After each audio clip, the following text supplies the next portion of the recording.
Scott, we good? Yep. Good to go. All right. All right. Good morning, everybody. Thank you for joining us. My name is Mike Skelton from the Business and Industry Association of New Hampshire, New Hampshire Statewide Chamber of Commerce and State Manufacturing Association.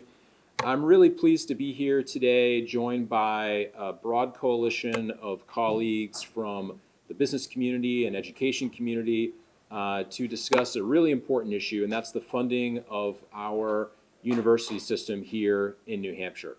I'm going to be very brief and introduce all the people that are here with me, and I'm going to recognize a few of them to come up and offer some comments on behalf of their organizations, and then we'll open it up for questions.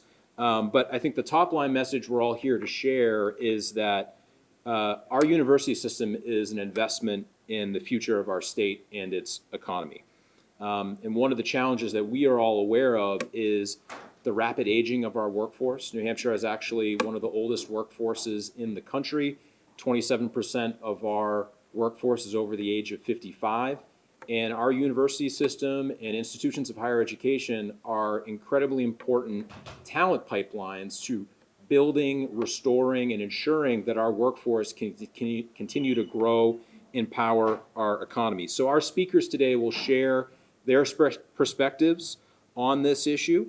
We're happy to answer questions afterwards, and also I'm sure here those joining me today will make themselves available for one-on-one chats with everybody. But I want to introduce everyone here, and so not all of them are going to be speaking.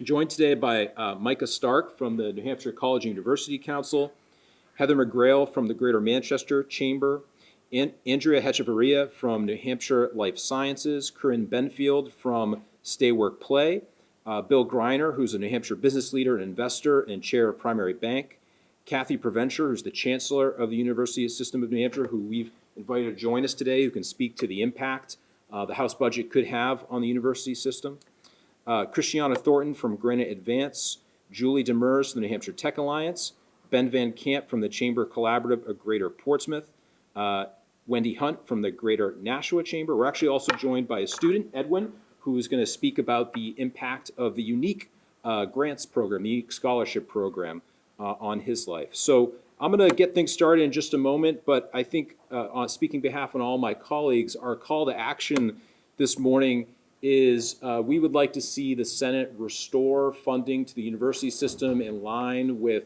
Governor Ayotte's budget proposal, which we believe was reasonable and realistic given New Hampshire's current budget situation.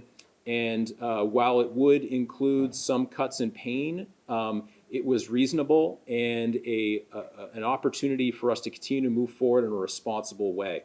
So we'll have more to say on that in a moment, but I'd like to kick things off and hand it over to Micah Stark from New Hampshire CUC to be our first speaker this morning. Micah.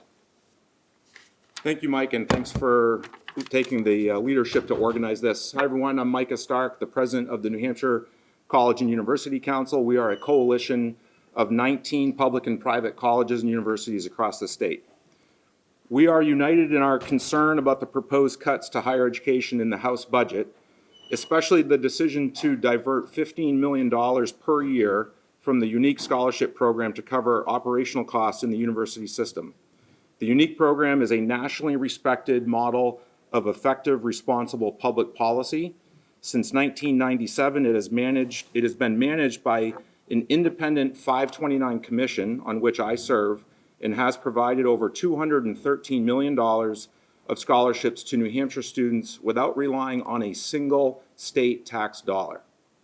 This is the only statewide scholarship program for New Hampshire students. In the current school year alone, over 7,700 students are receiving unique scholarships, and you're going to hear from one of them right after me. If these scholarships are reduced or eliminated, college becomes less accessible and less affordable for thousands of Granite Staters at a time when we need more students, not fewer students, enrolling in college to meet the demands of our workforce. Later this week, my organization will release an economic impact report showing that New Hampshire's colleges and universities contribute $7.6 billion a year to the state's economy and support nearly 52,000 jobs across the state. Our institutions are among the largest employers in their regions. They help power sectors like healthcare, IT, advanced manufacturing, education, and business. Through internships and job training partnerships, we collaborate closely with the business community. As Mike said, as the budget process now moves to the Senate, we ask that the Senate budget writers see funding for the university system in line with the governor's original proposal, and that we protect the integrity of the unique scholarship program by ensuring its funds continue to be used exclusively for student scholarships. I also want to say a brief word about the community college system budget. The governor, and we appreciate the support from the governor and the House for the community college system. The community college system did see a modest reduction from the governor's budget in the House, and we would like to see those funds restored if possible. I would now like to introduce a student from Franklin Pierce University, Edwin Gutierrez Nunez, who's going to talk about the impact that the unique scholarship program has had on his education. Edwin?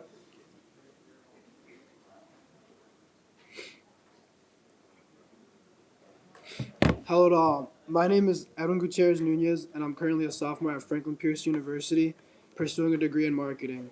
Yeah, I wouldn't be saying this if 2 years ago the unique scholarship budget was cut just like it's facing right now. Scholarships are a major reason I got the chance to proceed my education after high school. I chose to speak in front of you all today to show the importance of these scholarships, not just for me, but for everyone else attending school. I'm the oldest son of 2 immigrants from Mexico with 3 other siblings in the school system. They both are housekeepers for a company in Nashua, New Hampshire, responsible for cleaning doctors' offices and other business suites. My father also works a second job just to earn money for the family and make day-to-day. They work hard just so they can pay the rest of my tuition after my financial aid packages. I'm the first in my family to attend college, and will likely also become the first to graduate as well. I am so grateful every day for the countless opportunities Franklin Pierce has given to me to achieve this goal, and as you can only imagine, the cost of having a family of 6 is very costly. Without the help of scholarships, there will likely be no chance of my younger siblings to attend any university in the near future. And this is very hurtful to me. I met some of my closest friends, mentors, and even joined a collegiate sport, all at my time at Franklin Pierce. I would love to not only finish school myself, but able to see all my siblings go through the school system and graduate and achieve the American dream my family has longed for so long. I hope you all listen with your heart and keep in mind the countless sacrifices not only my family but everyone else's families have made to keep pursuing our education with the help of scholarships. Thank you all for listening. Thank you, Micah. Thank you, Edwin, for those powerful words. Next, I'd like to ask Heather McGrail from the Greater Manchester Chamber to share some remarks. Heather? Tough to follow that. Amazing. I'm Heather McGrail, President and CEO of the Greater Manchester Chamber. We are the voice of business in Greater Manchester, New Hampshire's largest and most vibrant city, as well as the 9 towns that surround it. Our region is not only the economic engine of New Hampshire, it's also home to several colleges and universities that help power that engine by educating our future workforce. Our economy depends on a steady pipeline of well-educated, job-ready talent. That pipeline is in danger. The proposed cuts to higher education don't just impact schools, they impact every employer who's trying to hire, grow, and stay rooted in New Hampshire. These cuts risk breaking the pipeline that connects students to local jobs, students like Edwin. Jobs our members are eager to fill. Time and time again, businesses in our region, which collectively employ tens of thousands, say workforce development is their top priority. And so it is a top priority of our chamber as well. Local colleges and universities are essential partners in this effort. Our members are working hand in hand with these institutions on job training, programs, internships, and career opportunities. They're training the next generation of engineers, nurses, teachers, entrepreneurs, the list goes on. People who are ready to step into careers right here at home. Manchester and Southern New Hampshire have been recognized by the federal government not once, but twice in the last 2 years as being in the lead for becoming the national epicenter of biomanufacturing. That momentum didn't happen by accident, and we won't keep it going without a strong education system to train the skilled workers we need. These programs are working, and cutting funding now puts that progress in jeopardy. We can't take today's economic strength for granted. Growth doesn't happen by accident. Again, we can't expect to harvest talent if we haven't invested in it. If we don't invest in our students and our future, other states will take our talent as well as our opportunities. In fact, they already are. We are in a competitive environment competing for talent. We urge the New Hampshire Senate to endorse the revenue estimates in the governor's budget and restore the deep cuts to higher education in the House budget. Thank you. Thank you, Heather. Next, I'd like to welcome Andrea Hechevarria from New Hampshire Life Sciences. Andrea. Thanks, Mike, and good morning, everyone. My name is Andrea Hechevarria. I lead the New Hampshire Life Sciences, which is the statewide life sciences association representing biotech, medtech, medical device manufacturing, R&D, pharmaceutical manufacturing across the state of New Hampshire. Our association was formed a year and a half ago with just 2 members at the time. We now have 36 members and are growing. And I share that with you just so you can get some additional context into the excitement around the life sciences in New Hampshire and its enormous growth potential. Life sciences is one of 4 priority growth sectors in the state. Nationally, we are considered one of 4 regions on the rise. Bio, the world's largest advocacy association representing biotech companies, academic and research institutions, released a report just this past December noting that, quote, with rapid employment growth of 27.9% since 2019, New Hampshire's bioscience industry has grown significantly faster than the nation, end quote. We have an enormous opportunity as a state to advance this exciting industry and also be a destination for global life sciences talent and innovation. The life sciences in the greater Boston region is expanding, and New Hampshire is uniquely positioned to recruit and capture the interest of talented workforce and companies looking to invest and grow here and be a part of our New Hampshire advantage. But we cannot do that without a well-resourced and competitive public higher education system that not only attracts our New Hampshire students, but those across the region and the nation. The foundation of the life sciences industry is based on research and development. So much of that work happens before these technologies and therapies are ever commercialized. And oftentimes that research is done in partnership with academia, utilizing the lab space, the equipment, the expertise of the faculty for guidance on early stage grant programs for funding. New Hampshire Life Sciences, in partnership with academic representatives from across the state, is currently undergoing what we call our Industry and Education Partnership, our IEP for short. This strategic initiative brings together industry and academic leaders across the state to address current workforce challenges and develop career pathways that are to attract and retain talent that meets the needs of our growing life sciences sector. UNH and the university system is the anchor for this work, and there is significant concern that these cuts will impede that effort and damage our state's ability to grow our talent pipeline and prepare our workforce for the future.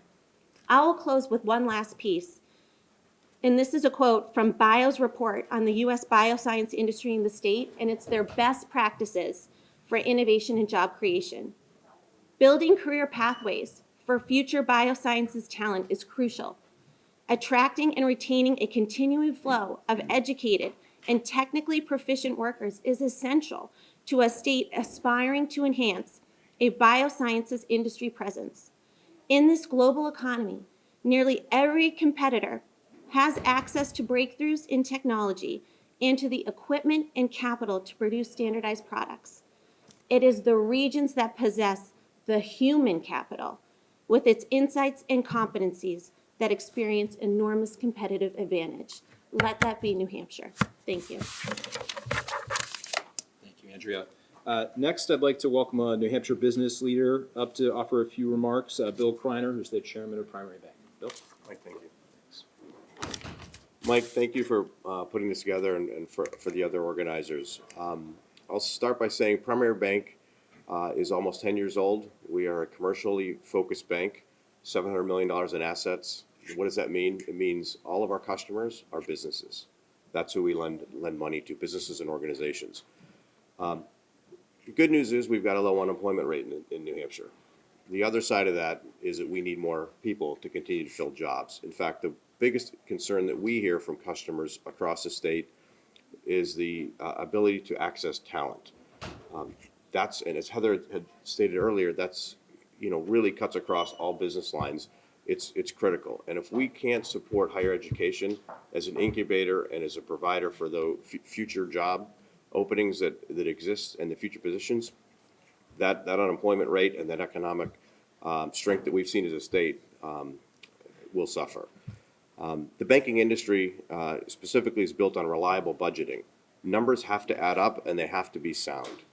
The document passed this month by the New Hampshire House does not have numbers that add up. It's one thing to develop a conservative model for incoming revenues. That makes sense. But the House blueprint looks more like doomsday prepping than responsible budgeting, and in fact, it's draconian. Their estimates for revenues are hundreds of millions of dollars below what economists and financial experts believe our state will collect in the next 2 years. Governor Ayotte's estimates are sound and are already showing signs of actually being slightly below the flow of dollars coming into our state. The proposed budget cuts to higher education are wholly unnecessary and will only blunt the hard work our businesses and our citizens are doing every single day to build and maintain the strong statewide economy that I spoke about. I urge the Senate to embrace the governor's revenue estimates and erase the deep, damaging, and ridiculous cuts proposed by the House. Thank you. All right, last couple of speakers. Next, I'd like to recognize Corinne Breton from Stay, Work, Play, New Hampshire. Thanks, Mike. I did recently get married. Yep. Corinne Benfield from Stay, Work, Play, New Hampshire recently. 3 years ago. It's okay. We'll let it slide. Thank you so much for having me. I'm Corinne Benfield. I'm the Executive Director of Stay, Work, Play, New Hampshire. Our mission is quite simple at Stay, Work, Play. It's simple but urgent. We're here to make New Hampshire a place where young people want to and can live comfortably, build thriving careers, and enjoy their lives.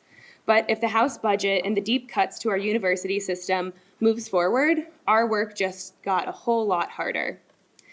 We cannot expect to attract and retain the next generation of talent if our state sends a message that we don't value higher education or workforce development.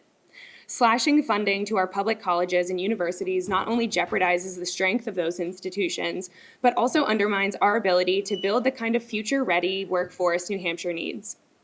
Over the last several years, Stay, Work, Play has worked alongside the business community, tourism leaders, and higher ed institutions to reverse a troubling trend: young people leaving New Hampshire or never considering it to begin with. And we've seen progress, real momentum. Young people are rediscovering this state as an attractive place where they can put down roots, grow careers, and build community. But make no mistake, it's really hard. Affordable housing remains one of our biggest barriers. We simply can't afford to make it even harder by pulling back our investment in education. Higher in-state tuition, fewer programs, reduced internship and experiential learning opportunities, all of that sends a clear message that we are not serious about growing and sustaining our workforce and the progress we've made. New Hampshire already has one of the oldest populations in the country. We don't reverse that trend by de-investing in the very tools we need to change that. Now is the time to invest in higher education, not just for its own sake, but in the name of workforce development, economic vitality, and community sustainability. We are proud to be one of the safest states, one of the healthiest and highest quality of life states in the nation. But those advantages didn't appear overnight. And if we're not careful, they could erode just as quickly. New Hampshire's investments in tourism, higher education, and workforce development aren't isolated efforts. They are the pillars of a unified strategy to attract and retain the talent our future depends on. Undermining one weakens them all. And in today's fiercely competitive national landscape, failure to invest isn't just a missed opportunity, it's a conscious decision to fall behind. So, to our state senators, Please reinstate the funding for higher education that was cut by the House. Let's send a different message, one that says New Hampshire is ready to invest in its future and in the young people that will shape it. Thank you.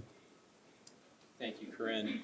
And finally, it's all of our pleasure to welcome the leader of our university system, Kathy Preventure, to join us today. She's been a wonderful partner to the business community, and we'd like to recognize her and have her share a few words on behalf of the university system. Kathy. Thank you, Mike. Good morning, everyone, and thanks to everyone for being here and for the continued partnership and support for the vitality, the impact, and the fiscal health of our state's university system. The House-adopted budget represents a 30% or $57.6 million biennial reduction from the university system's current funding level.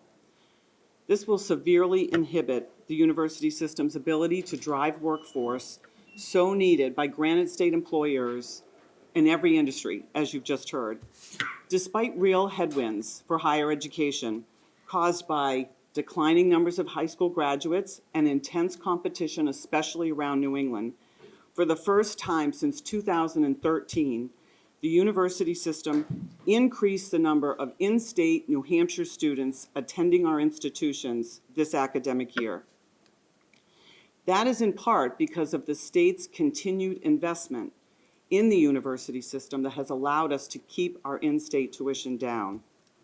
In addition to our in-state students, the university system is the largest in-migrator of young talent in our state. Each year, we attract almost 13,000 students from outside of our borders that will potentially be future leaders and members of our workforce for decades to come. We as a state should not be gutting the investment in the university system when we have the opportunity to grow and attract businesses in innovative areas like the life sciences, advanced manufacturing, and so many other areas. New Hampshire's future requires talent from the entire spectrum of experience and education, from certificates to the trades to bachelor's degrees and advanced degrees. Each year, the university system graduates, there are 3,000 of our graduates entering the New Hampshire workforce every year. As has been mentioned a couple times this morning, as the oldest workforce in the country, continued investment in the university system is part of the solution to address this challenge and to make sure that the New Hampshire advantage continues to thrive. Leveraging a partnership with the state, with private industry and nonprofit sectors, the university system stands ready to continue to attract, equip, and retain the young educated talent necessary for New Hampshire's future, but it must be on a strong footing to do so. I appreciate your time and attention this morning. I sincerely believe that New Hampshire's future economic health depends on adequate funding for the university system. Thank you. Thank you, Kathy, and again, thank you everyone who joined us this morning, sharing all of those really important, powerful perspectives. For the media joining us this morning, if you have any questions, we'd be happy to take a few questions now, and I think folks will also make themselves available afterwards if you'd like to chat with them one-on-one. So any questions? Well, I mean, it's been mentioned several times, and obviously, budgets are built on revenue estimates. I mean, why do you believe the House's estimates are so low? Yeah, however you put it. I mean, I think that there's, partly there's an agenda there that isn't really based on facts that are in front of us. I don't think that there was a lot of effort put in on their side, talking to economists, talking to, people out there that have their finger on the pulse of what is really coming in, what should be projected. I think they just took a slash and burn, and it was easy to throw that on the wall, and for whatever their agenda is, hope it sticks. I think the Senate is a lot more diligent in how they approach things, and I think that, and I hope that they will see things differently. Kathy, I know you don't really look at revenues as much these days as you may have in the past, but what do you think about the revenue estimates?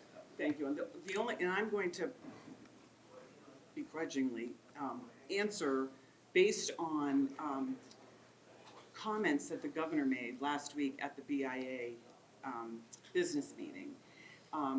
the governor indicated that she had worked closely with the Commissioner of Revenue as well as an economist with the Department of Employment Security. Went through a process, an independent process, had people looking at those revenue estimates, and I believe they're in all likelihood reasonable. And another question to you, I mean, just given the uncertainty about lots of federal sources of revenue that flow to colleges and universities, on top of that, what sort of challenge would the House's budget present? The House reductions, frankly, would be crippling to the university system. We're already operating in an environment with headwinds. There are, again, as I mentioned earlier, there are fewer students. There's intense competition in New England because all of New England states are experiencing the same demographic decline. We already are making necessary cost reductions in our space because of those headwinds. A cut of this size would be crippling. I would just add on the revenue projections question, I think everybody up here echoed the sentiment that, what this coalition is asking for is to use the governor's proposal as a foundation. They are reasonable. Those were also still represented a cut and recognized the slowdown in the overall economy. So I think they were still responsible in taking into account what cycle we may be heading into. And just like every business organization, every business up here, you use the past results and trends to inform the future. And I think to Bill's point, while we knew we were heading into a cycle that would be challenging, I don't think any of us thought that the House revenue estimates fit with the trend lines that we were on. We needed to be somewhat conservative and cautious, but not swing so far that we damage our economic competitiveness such that we won't be able to recover. I mean, the governor's estimates were based on all sorts of gambling revenue that is not even legally permissible as of yet, but I guess that's nothing new. Yeah, and nothing new. As you know, the budget is it's a policy document, and there's a lot of assumptions baked into that get to a final compromise. But the baseline of the revenue projections, I think, recognize the economic environment we were entering, but in a practical, reasonable way that also showed the underpinnings of our economy remain strong. And I think there's a lot of data points that show that even though the macro economy may be slowing down, New Hampshire still has a lot of relative strengths that give us reason to think that the next few years could look good as well. So, any business looking at red ink, it's not only in spending, but in revenue. So the question is, what revenues should the state increase? Because even, as you said, AS budget is cut, and frankly, even before the cuts, we weren't supporting higher education very well at all. So what revenue should the state increase so this doesn't happen again next year and the year after that? Specifically, what taxes should be increased? Sure. Yeah, You need revenue. my comment on that is I think respective to taxes, I'm certain there's going to continue to be debates in the legislature next year and every future year about the right competitive tax structure for New Hampshire. I think the issue with this budget cycle, as we were just discussing, is what revenue estimates we're using as a foundation. In terms of revenue in this budget, I will note, though, that both the governor's proposal as well as the House proposal does increase fees on a variety of different areas. So it's not that they weren't looking for new revenue, they did do it. Now, I can't say that we necessarily agree with all of those increases, and there's a good debate to have over when you increase fees, is it done at the right percentage? But I think this is a process, and the governor, the House, the Senate, they have a difficult job to find a balanced compromise at the end of the day, and I think they have done their job trying to find all the different avenues. The issue that I think this coalition is representing today is that the House revenue projections did not allow them to effectively meet their mission, specifically with some of these devastating cuts to higher education.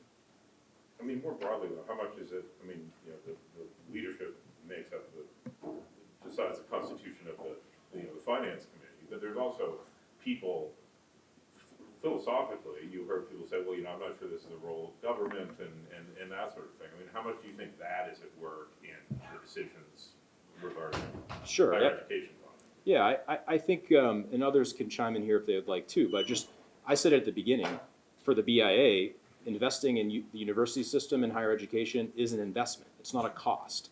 I think that's kind kind of a key difference, and I heard in some commentary during the House process that looking at this, the funding that we send to university system is simply a cost and not an investment. In an investment, you get a return.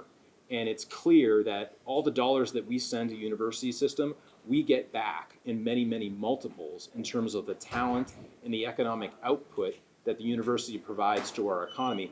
You know, our job as an organization is to think about the economic competitiveness of New Hampshire. And if you pulled up a list of the leading states for business around the country, you will not find one of those states in the top 5 or top 10 that does not have a very effective, well-known, deeply intertwined public university system working with their business community. This is part of the formula of success for states that are leading and growing and have a successful economy. And so I think that key difference of cost versus investment is really where this group differs with some of that thinking that we heard in the House. I would just add, Mike, I think, if you think about students and families that are sitting at a dining room table this time of the year trying to make decisions about where they're going to go to college, the reality is that it often comes down to that support that they get from our public institutions. And when we think about one of the greatest challenges facing our state right now is that students are leaving the state, it just sends the wrong message to students and families about the future of public education in New Hampshire. Students are, if we're talking about policy and numbers, it's just important to remember that at the end of the day, these are like real people that are getting scholarships like Edwin, that's helping them make those determinations. It is incredibly competitive, like Kathy, Chancellor Provencher said. Other states are trying to capture students from our state, and so without these funds to be able to support the university system and those student scholarships, we are going to find ourselves in a very difficult position going forward, in an already challenged position. If I could just jump in, Kathy and I first met several years ago on campus. The university system does a great job in interacting with businesses. There's a lot of give and take and interaction. We need our future employees to come, trained, educated, with experience. Some of that comes in the form of internships, some of it comes in summer jobs, and ultimately looking for the full-time jobs after that. We've worked with you out on the coast. We've worked with UNH Manchester. It's critical, and I can promise you we're not the only business that does that and looks for that partnership. And without a strong university system and a strong commitment to education, it's going to have an impact on business. There's no question about it. Great. Any other questions? Good. All right. Well, thank you all for joining us. Thank you to all of the assembled coalition partners here. We appreciate it, and folks will be available to chat afterwards if helpful, but we thanks everybody for their time and attention today. Thank you. All right. Good job, everyone. Good to meet you. Yeah, just, what do you do? Great job. Thank you. How are you? Good. Good to see you. We may have spoken about how it's not a cost, it's investment. Just leaning over, mentioning a couple of stuff, that applies to a lot of other areas too, not just with higher education. So with roads and bridges, we will people's insurance rates. We don't want them sliding off the side of the road and stuff like that. But obviously healthcare and K-12. But I think the way you've cast it is really, really good. And it's important too, because I think it's directed specifically to this. Well, government has no role. And I mean, there's examples where the investment return is more apparent. And I can't think of one. Well, the university system is probably the most transparent investment there is because literally the kids walk out the door and start working. Right.